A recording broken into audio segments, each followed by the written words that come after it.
you get really busy and you almost end up on autopilot where you're just doing what you've always done. So what I do is I give myself the space to just survey that and be like, is this really serving the season that God has me in? Okay, so I am so pumped. I'm loving this whole summer Sabbath series, and I've got my guru, Nona Jones, joining us again. She's laughing because, for all of us kind of women leaders that are leading teams and leading globally, Sabbath is not always the easiest thing to build into our lives. And Nona, I've been telling all of our guests this whole summer that I've brought my pen, I've brought my legal pad, because I'm here really to learn from all of you. I'm a student, because when it comes to Sabbath, I mean, I so passionately believe in the principle of rest and recreation, but I know we're all different, and it looks different, and it looks different for, mothers than it could for single people.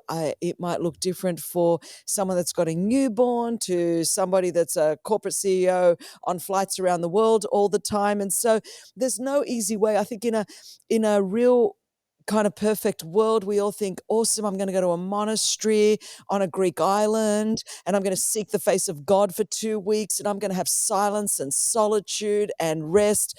And then we wake up and there's a kid throwing up over us. There's a husband that wants dinner. There's a email that has to be answered. So this is the most real, down-to-earth, raw Sabbath series that is going to have shade no guilt, condemnation on anybody, and try to sort of go, okay, for you, because, you've got a lot going on in your life, and yet you're always joyful and you seem to have a lot of peace. What does rest look like for you, and what does Sabbath look like for you?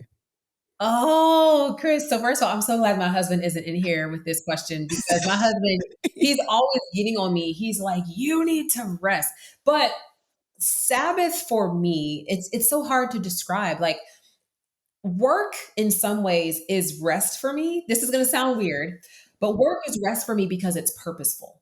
Like, and so even when I'm on vacation, like my Sabbath on vacation may be reading a book, not necessarily like a fiction book, but it may be something that's just really interesting to me, where I can kind of learn something new, where I can explore something I've never understood before. Like that, strangely, is Sabbath for me because I'm such a curious person by nature. And so that's what actually gives me rest. When I go to sleep at night, when I go before bed, I pick up a book and I read, and it drives my husband crazy because he's like, how can you wind down with a book about physics? And I'm just like, because it's interesting to me. So there's that.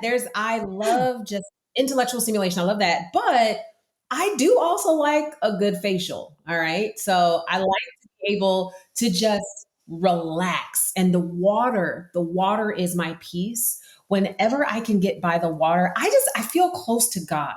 I don't know what it is. I feel close to God when I'm on the beach and when I'm able to just breathe in the freshness of the air and hear the waves rolling. And I feel like that brings me back to myself. And so what I try to do on a quarterly basis is I go away, I do what I call a strategic thinking day. It's not strategic planning, it's strategic thinking, where I will literally go to the beach for a few days by myself and I'll just think about every single part of my life. Like, okay, what's happening at work? What's happening with my family? What's happening in my health? Is it heading in the right direction? What's happening in my relationship with God? Is it heading in the right direction? And as I emerge from that time of just thinking and praying and repenting and forgiving, I feel so rested and I feel at peace. So that's how I Sabbath, which I know again is kind of weird. It's not weird at all. I think it's resonating with a lot of people. I love the strategic thinking idea, Rachel. Yeah, I honestly, that resonate. You had me until you said physics book, really. Like everything that you said, I'm like, oh my gosh, that's restful for me too. Oh my gosh, thinking deeply. Yes, all of these things. And then you said physics, and I was like, well, now I'm out. But you had me otherwise. So for those of us like who honestly feel liberated hearing somebody else say, no, really diving into my brain and thought life and everything, that is relaxing for me. give us a little more insight. When you say a strategic thinking is restful for you, outline strategic thinking. What does that look like?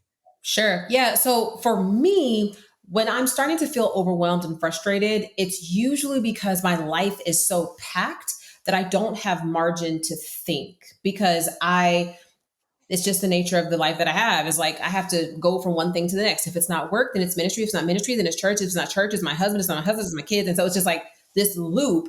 And so thinking for me is relaxing because it gives me a sense of agency. Like I feel like when I think about what I'm doing in all these spaces, what ends up happening is I realize I may be actually spending time on something that's no longer serving my season.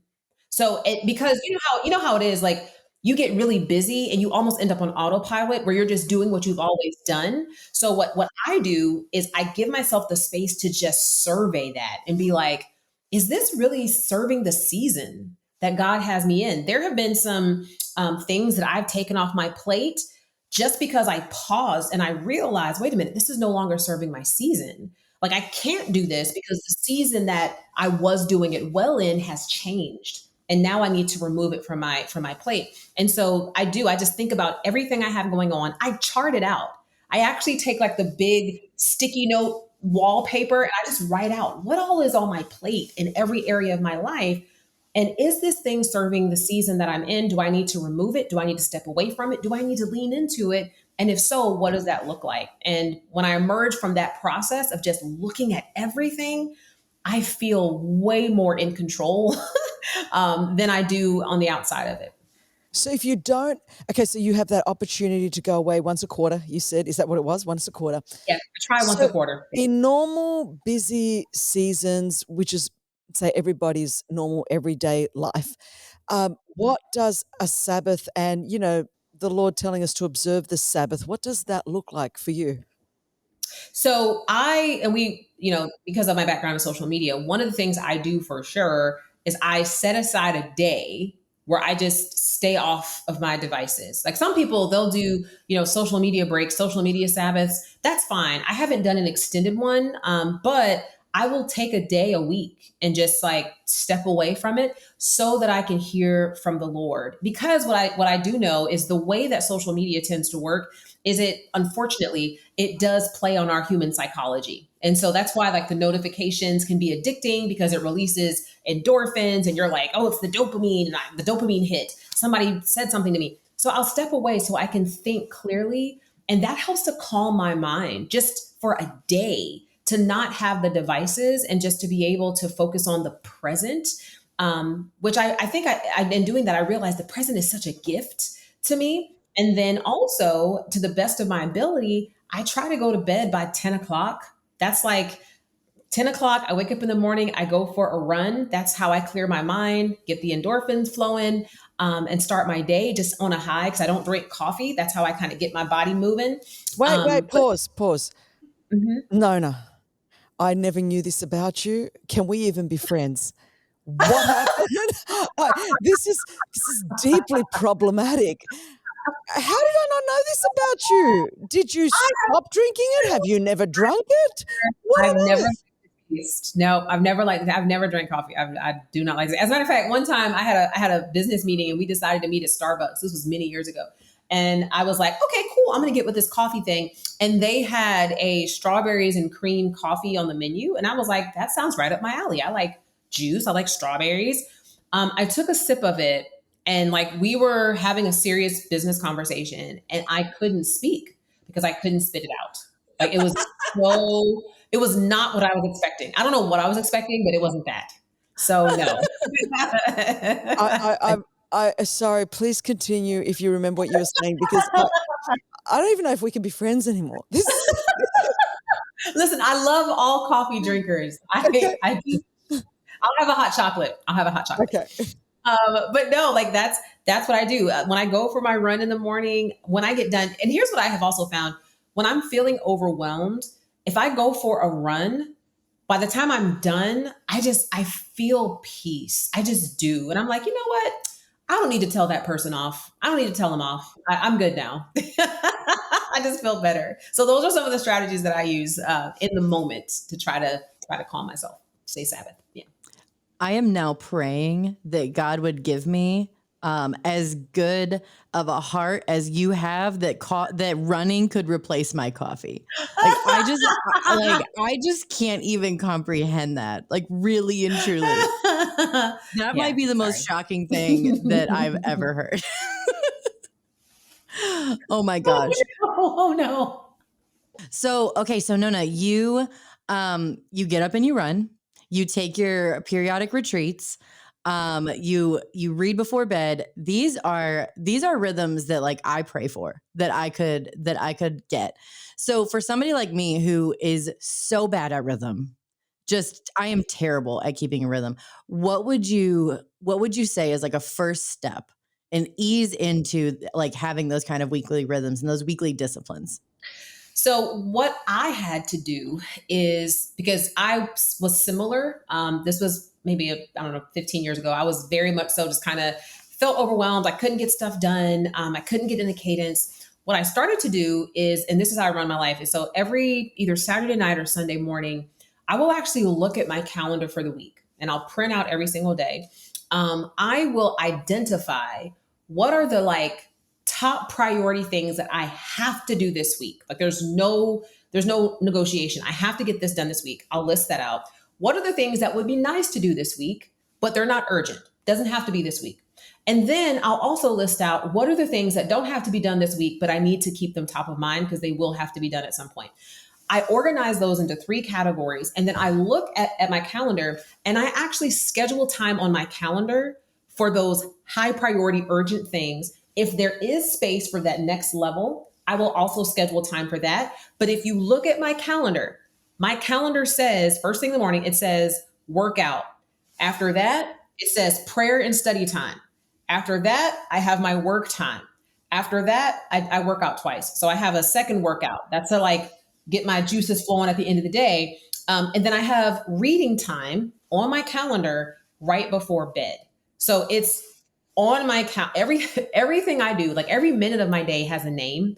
That type of discipline will help you build the cadence and the rhythm that you're trying to build when it's on your calendar. Because if you don't name your time, it's going to end up going to whatever happens in the moment. So that's a practice that I use.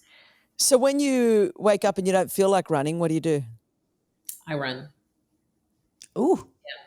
Yeah. As a matter of fact, what I have found is that in the mornings that I don't feel like running, that's when the run counts the most, because that is what teaches the discipline, right? So for those who don't know, about 10, almost 11 years ago, I was 100 pounds heavier.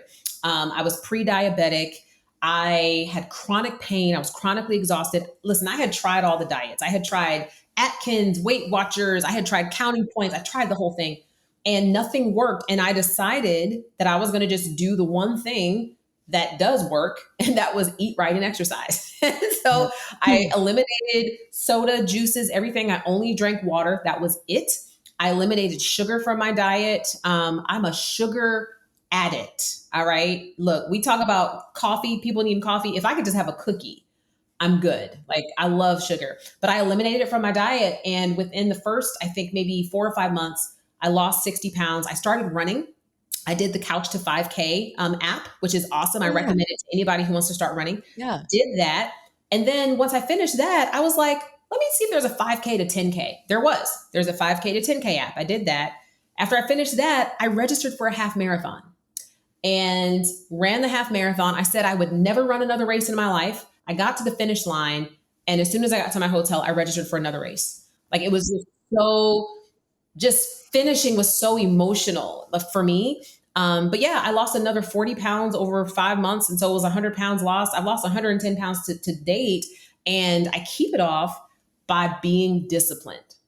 Like they're just the way that I'm wired now. It wasn't always that way, but I've trained myself that way. And I will tell you what makes the difference is the grace of God, praying for it. That made all the difference. Like, God, I don't want to get out of this warm, comfy bed. Give me the power to get out of this bed and go run these cold streets. And he's done it. So yeah, when I don't want to do it, I do it. I'm loving everything about what you're saying, because people are wondering, does God really answer prayers like that? I'm saying, yep, 110 pounds later? Yes. Yeah, So it yeah, takes all of yeah. that. Nona, you always inspire me. I reckon you've inspired a whole bunch of people too. And they're like, oh, wow, we're talking about Sabbath and she's talking about discipline. Okay. I thought that Yeah. Sabbath is all about throwing it out.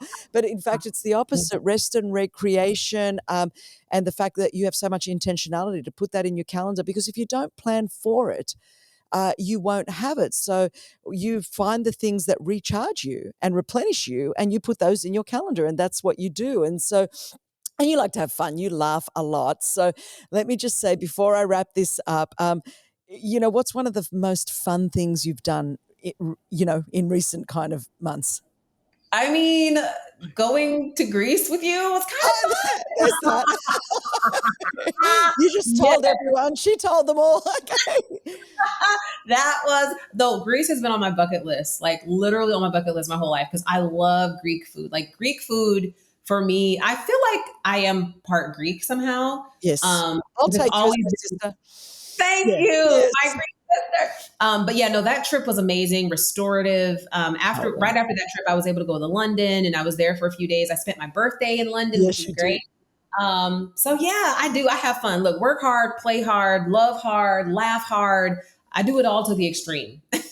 She does. And on that note, I just want to say thanks. Thanks so much for joining us. I know you've inspired so many people, and I just love that you do it different. And it's so important because we're all different. And I think the one important thing is that we just know what comes down to what counts as rest and recuperation and replenishment for each person. And so that's pretty amazing. So for all of our listeners, whether you're listening to us here on, if you're like me, you're on an elliptical right now, but you might be driving or you might be running or you just might be sitting on your couch, and more power to you. That is awesome. So I just want to say that we love you. We appreciate you. And just thanks so much for joining us here on the Propel Women podcast. And I'll see you all next week. Thank you so much for joining us today. Make sure to subscribe to this channel to get notified every time a new video is posted. We are so glad that you're here and look forward to seeing you next week. God bless you.